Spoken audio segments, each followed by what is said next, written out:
Welcome back to the SA Sports Show, part 2 of Russell Ebert, my very special guest in the studio. Russ, I want to talk to you a bit more about North Melbourne because you were very flippant when you were talking about it earlier about commuting over, which is a really fascinating story to me because that would not happen today. But how did that come about that you had to commute, or you wanted to commute, from Adelaide to Melbourne to play a season of VFL football? Yeah, Baz, it was one of the reasons that I gave to Ron Joseph as to why I couldn't go. And he got me to fill out a form and put on there all the reasons why I couldn't go and play for North Melbourne for the 79 season. And that was one of them. Hey Ron, I've got a young family, 2 young children, they're at kindy, I'm running sports businesses over here and just can't go. So he said, what about commuting? I said, well, run that by me. He said, well, I've spoken to Barassi, who was coach, and he said all he wants is Thursday night here. So I thought, how good's that? I can run the business here, young family settled, I'll flip over Thursday and play. I'll either come back or work in the sports industry over there with Adidas or Puma on Friday, play, and I'm back here. How easy is that? But after a couple of training sessions over there, I thought, I'm not going to make this side if I don't train as hard and as often as those fellas are.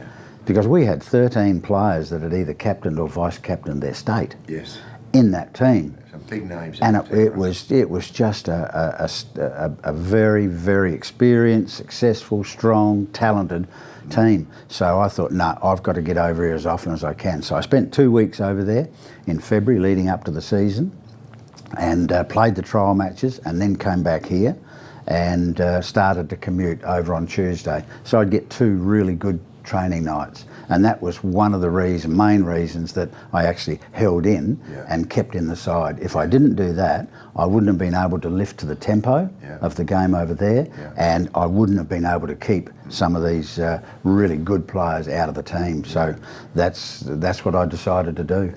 And some of those good players, just run me a couple of those players that you played with at North Melbourne, because at that stage they recruited amazingly well. They'd won the 77 flag after the draw. Ken Montgomery, David Dench, Ross Henshaw, Glendinning was centre half back. We had Schimmelbusch and Keith Gregg on the wings. We had Arnold Bridus, we had Tiger Croswell, Brent Croswell, we had Phil Snake Baker, we had Blighty at full forward, we had Cornsey in the pocket for a couple of games.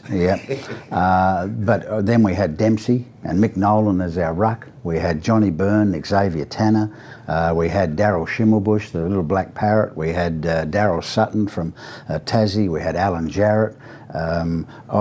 We had Graham Melrose came across from Western Australia, Kevin Bryant came across from Western Australia.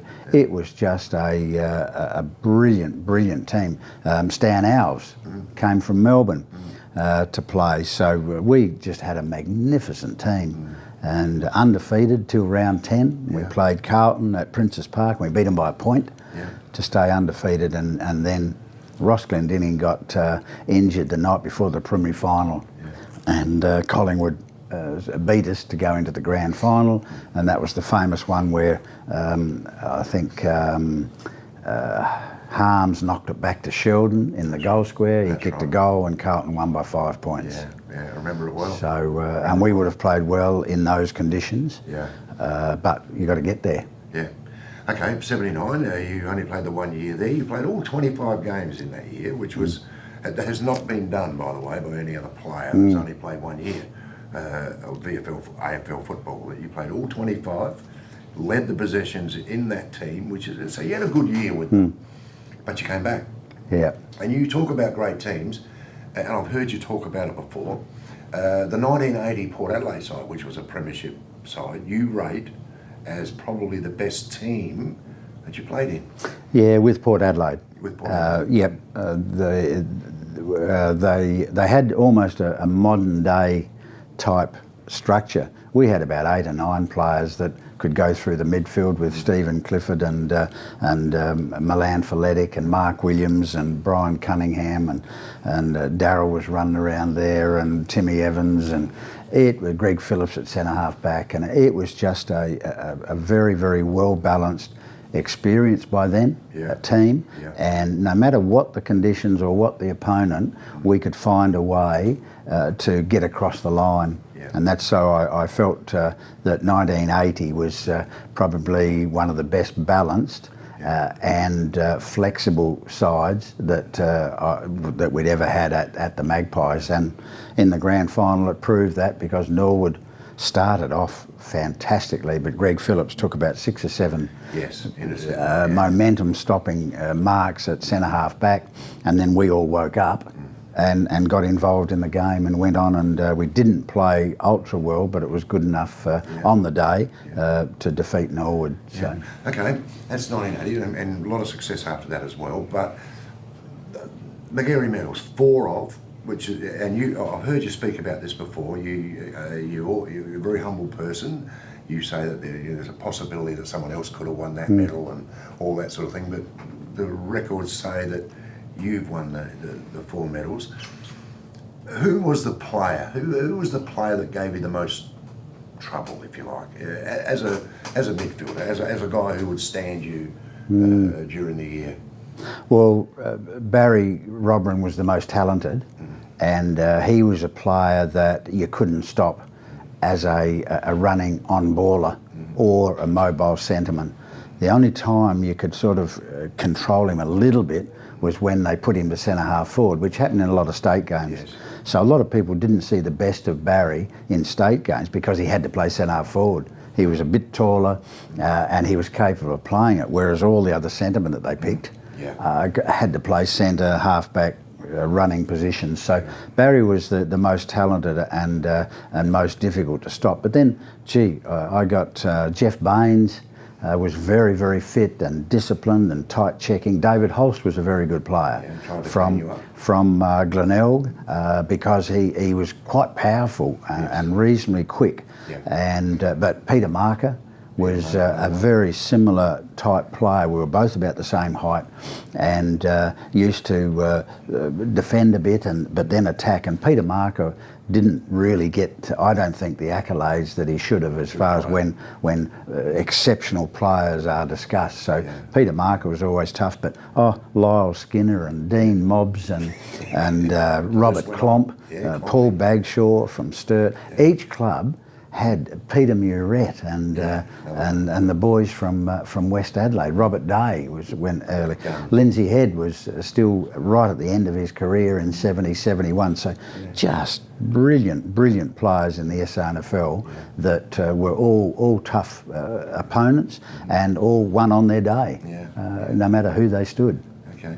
End of your career, you must be really proud of your son, Brett, who came onto the scene, and of course he's won a Magarey medal as well, played some fantastic football for the Power, and you wouldn't have missed too many games. No, I didn't miss too many, and super proud of Brett because he had to do it sort of the tough way.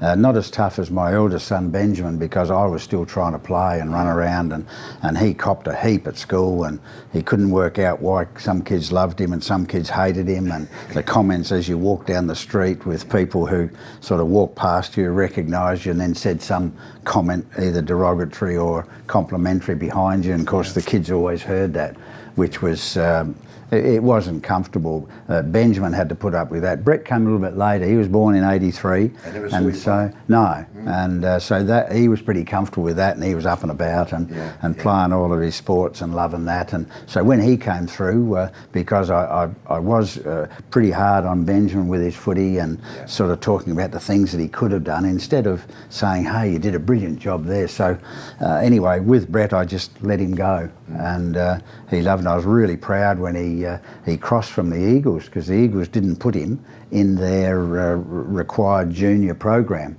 So he said, "Well, what do I do, Dad?" He said, "I've got some mates at the Magpies." I said, "Oh, that's great. I'm comfortable with that." So he came down here, and then he forged his own career, which was brilliant.